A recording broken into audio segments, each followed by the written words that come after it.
Now, if you work, it stands to reason that you're going to get paid for actually doing the work, doing something, right? Well, that is, of course, unless you work in Congress.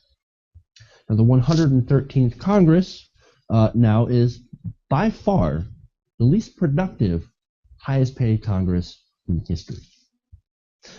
Even worse than the original do-nothing Congress. So you have to stretch way far back, and even then, you've got to beat. Now, this comes as no surprise, right? 2013, Congress took about 239 days off for vacation, and when they were there, they really weren't doing anything. How much are they getting paid for doing next to nothing when they're there and not being there? About $174,000 a year, which, by the way, there are certain congressmen that do complain about that. Stephen, I think you have a good example, so we'll have to throw to you in a minute here, but when you look at the pay for performance, there was an excellent graph that showed just how much they get paid per bill that's passed. Our current Congress, the 113th, gets paid about $4,368 per bill passed. This year so far, Congress passed about 91 bills, but in 2013 it was about 72.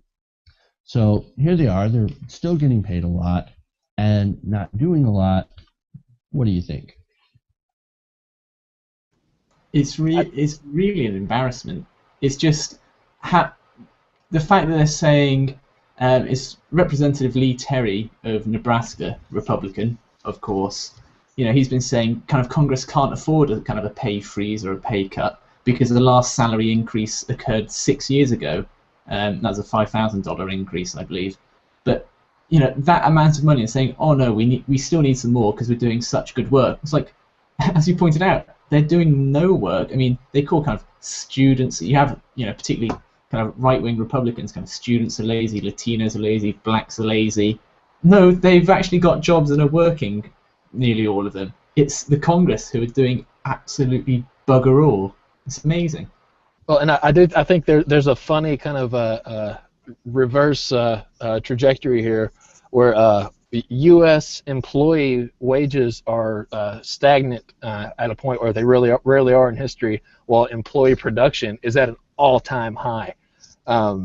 Whereas Congress, their production to pay level is the exact opposite, and we're paying more for less actual work. I do want to throw out just a few caveats because I'm the most fair man in America, exactly.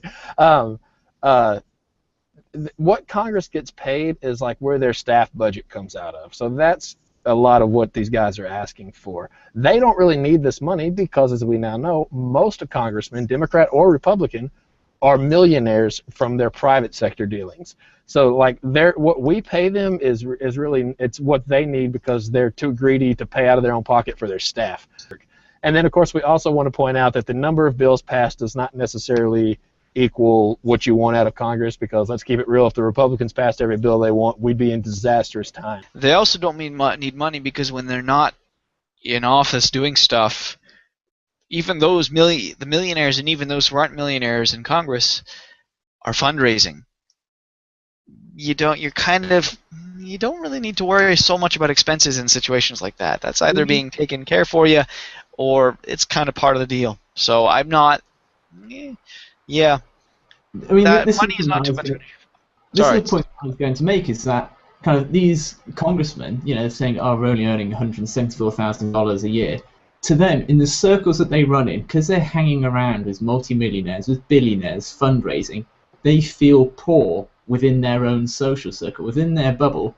They're the poorest of the poor. Okay, their staff is maybe a little bit below them, but that's why they feel that they need a pay increase, because they, in their social circle, they're poor. It's just part of their mindset. That's the problem. They're not hanging around with local people, kind of grocery store clerk or kind of the local kind of bank manager or something like that at your local outlet.